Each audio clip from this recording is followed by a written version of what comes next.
Hey guys, Downphoenix here, and I wanted to get on to discuss a very serious topic that has been plaguing YouTube as of late. And as you might know, there's a lot of channels out there, including big channels, that have been affected by tactics where their channels got flagged or even shut down temporarily because of copyright issues.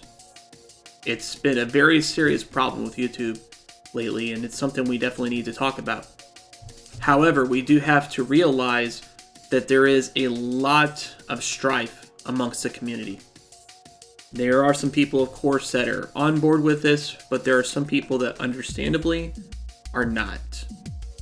And it is very tough to decide if someone is going to be a part of this, since it seems like nobody really cared until it became an issue with big YouTubers. Even though we know that this has been an issue for several years for the little guys, the small to medium-sized channels that range anywhere from just a few subscribers to, 5 digits worth. I mean, I've seen people on both sides of the aisle, people that happen to be fully on board with people such as Doug Walker, who is the one that started the hashtag movement, hashtag WTFU, which stands for Where's the Fair Use. Now, the reason why he started this hashtag in the first place was because he had an issue where he got several strikes on his account, which prevented him from being able to monetize his videos. It was not to a point where his channel was disabled, but he was unable to monetize for about 3 weeks. And understandably, I guess, in his position, since he makes money doing his YouTube career, he obviously wanted to fight back on that system. That's why he started the movement. Now, a lot of people rightly have claimed that he has not been a very solid part of the community. In case you don't know, Nostalgia Critic, aka Doug Walker, had left YouTube several years ago in the past to pursue his own website, mainly to avoid copyright infringement issues, since it's been a problem. He's obviously had to deal with it for a long time.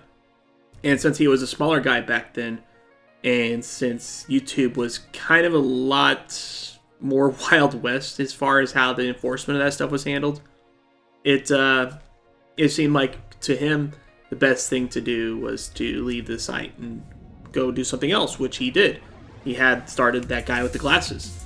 And he also used a video site called Blip, which shut down, I believe, about 2 years ago, roughly. And so because of that, he's had to come back to YouTube. And then there's some other content creators that have done similar tactics. A lot of that guy with the glasses crew, Spoony One, just various other people took that avenue as opposed to what YouTube offered people. And now everybody's kind of stuck with YouTube, since it's really the only major video site that anybody cares about, honestly. And it really sucks that YouTube is the only one. They're pretty much a monopoly at this point. And that's a very dangerous precedent to set.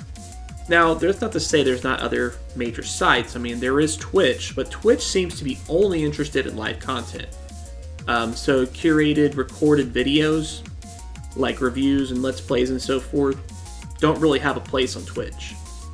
And then you also have to factor sites like Dailymotion don't have anywhere near the traffic. I mean, they may have somewhat the infrastructure, although I'd argue they really don't. But that's another alternative. But the thing is, YouTube owns pretty much all the video market.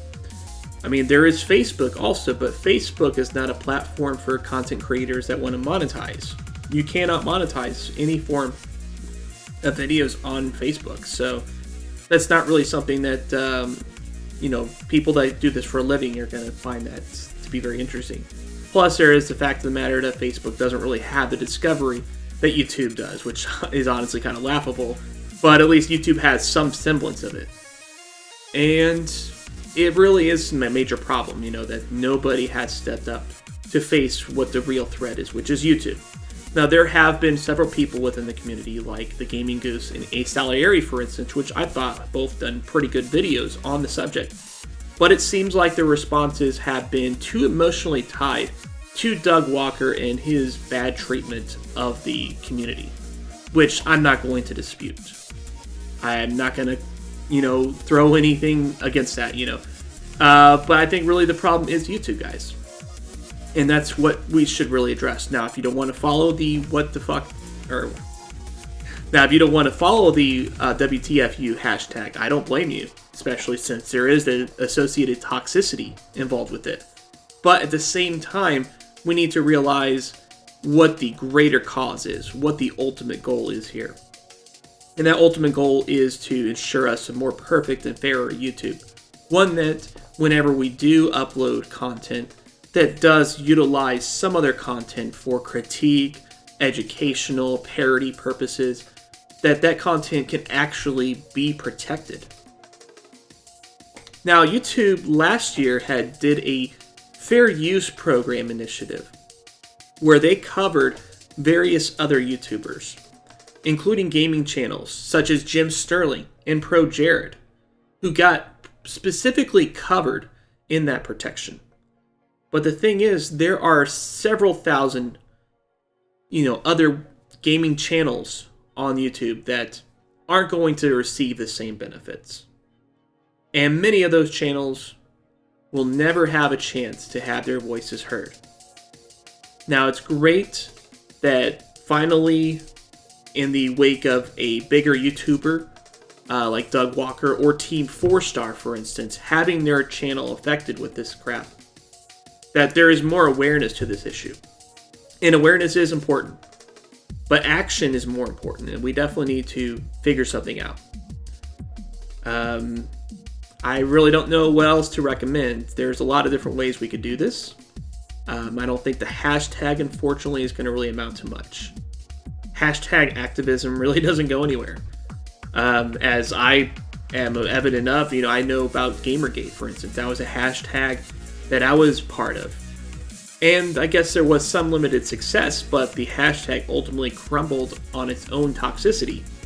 And also birthed even more power to the opponents of that hashtag, like Anita Sarkeesian. So it just doesn't make sense to go that route. No, we need to appeal to YouTube directly on this. We need to stand together and fight this issue.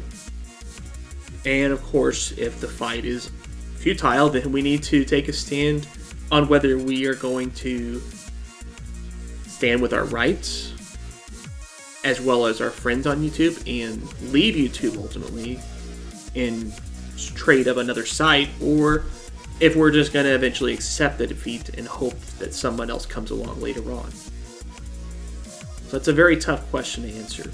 I don't have the answer for you guys. It's going to have something you're going to figure out for yourself. But personally, I'm kind of on the side of the WTFU hashtag, although I'm not a fan of the hashtag because of some of the people that are involved with it. I think the ideals are solid. And that's just something that we definitely need to keep an eye on. So let me know what you guys think. The voices of many other people need to be heard out there, and we need to share this content. Any great video providers that you watch that are talking about the subject, you should also share their videos.